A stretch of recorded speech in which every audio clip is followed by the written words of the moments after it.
చిత్తూరు జిల్లా పీలేరులో తెలుగుదేశం రా కదలిరా కార్యక్రమంలో చంద్రబాబు మాట్లాడుతున్నారు. లైవ్ లో చూద్దాం. లక్షల మంది వచ్చారు ఈ రోజు మీటింగ్ కి. పీలేరులో మనం గర్జించాల్సిన అవసరం ఉంది. ఇది రాష్ట్రం మొత్తం వినపడాల్సిన అవసరం ఉంది. మీరు సహకరించమని కోరుకుంటున్నా. మరొక్కసారి మనం ఆ రోజు 12,500 కోట్ల రూపాయలు మనం ఇరిగేషన్ పైన రాయలసీమకు ఖర్చు పెట్టిన పార్టీ తెలుగుదేశం పార్టీ.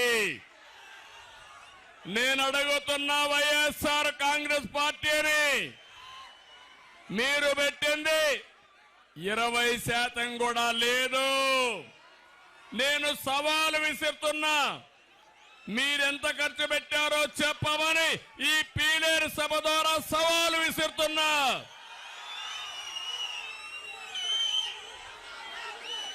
రాయలసీమ ద్రోహులుగా మిగిలిపోయారు. ఈ జగన్మోహన్ రెడ్డి 5 సంవత్సరాలుగా రాయలసీమకు అన్యాయం చేసి రాయలసీమ ద్రోహిగా మిగిలిపోయాడని చెప్పి నేను మీకు తెలియజేస్తున్నా. నేను ఆ రోజు ఒకటే ఆలోచించాను, రాయలసీమకు నీళ్లు ఇవ్వాలి. నీళ్లు ఇస్తే బంగారు పండుతుంది. ఈ రాయలసీమలో ప్రాజెక్టులు ప్రారంభించింది తెలుగుదేశం పార్టీ. అన్న నందమూరి తారక రామారావు గారి హయాంలోనే ప్రారంభమైనాయి.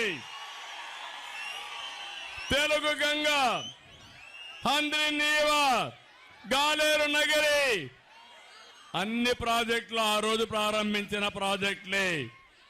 దాన్ని పూర్తి చేసేదే బాధ్యత కూడా తెలుగుదేశం పార్టీది.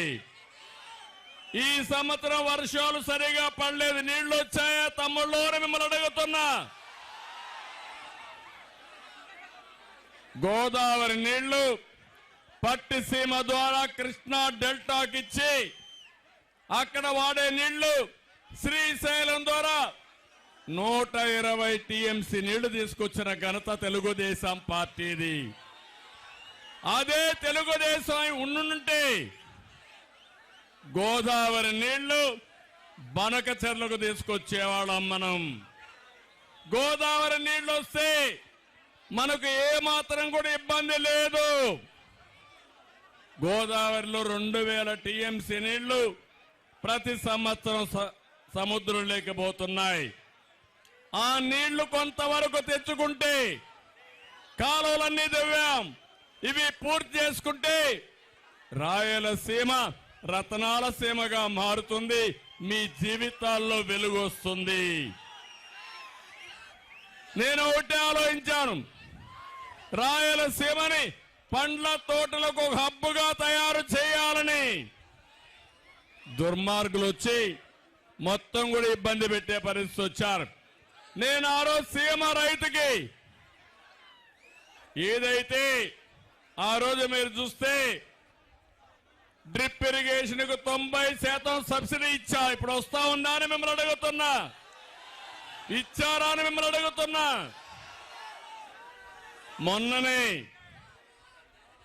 కడప జిల్లా అన్నమయ్య డ్యాము, అన్నమయ్య జిల్లాలో అన్నమయ్య డ్యాము కొట్టుకొని పోయిందా లేదా అని మిమ్మల్ని అడుగుతున్నా. 40 మంది చనిపోయారు. ఇంతవరకు మళ్ళీ ఆ డ్యాము కట్టారా అని మిమ్మల్ని అడుగుతున్నా. అంటే కనీసం ఒక డ్యాముకు గ్రీస్ లేని వ్యక్తులు 3 రాజధానులు కడతామంటే నమ్మతారా తమ్ముళ్ళు అని మిమ్మల్ని అడుగుతున్నా.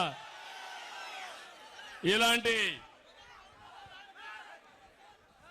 దుర్మార్గమైన ముఖ్యమంత్రి ఎక్కడా ఉండరు. కనీసం అన్నమయ్య డ్యాము కొట్టుకొని పోయి 40 మంది చనిపోతే 450 కుటుంబాలకు ఇళ్లు కూడా కొట్టుకొని పోతే కట్టారా ఇండ్లు అని అడుగుతున్నా. ఇంతవరకు ఆ ఇండ్లు కట్టిన దాఖలాలు లేవు. కనీసం అందరికి 1 లక్ష రూపాయల చొప్పున పారితోషికం ఇచ్చిన పార్టీ, ఇచ్చిన ట్రస్ట్ వచ్చి ఎన్టీఆర్ మెమోరియల్ ట్రస్ట్ అని చెప్పి కూడా నేను మీకు తెలియజేస్తున్నా. నేను ఒకటే మిమ్మల్ని అందరినీ విజ్ఞప్తి చేస్తున్నా, ఎన్నికలు దగ్గర పడుతున్నాయి, జగన్మోహన్ రెడ్డి అబద్ధాలు పెరిగిపోతున్నాయి. ఆయన ఏం చదువుకున్నాడో నాకు తెలియదు కానీ కన్నార్పకుండా అబద్ధాలు చెప్పడంలో PhD చేశాడు. అవునా కాదా? అబద్ధాల కూర అవునా కాదా?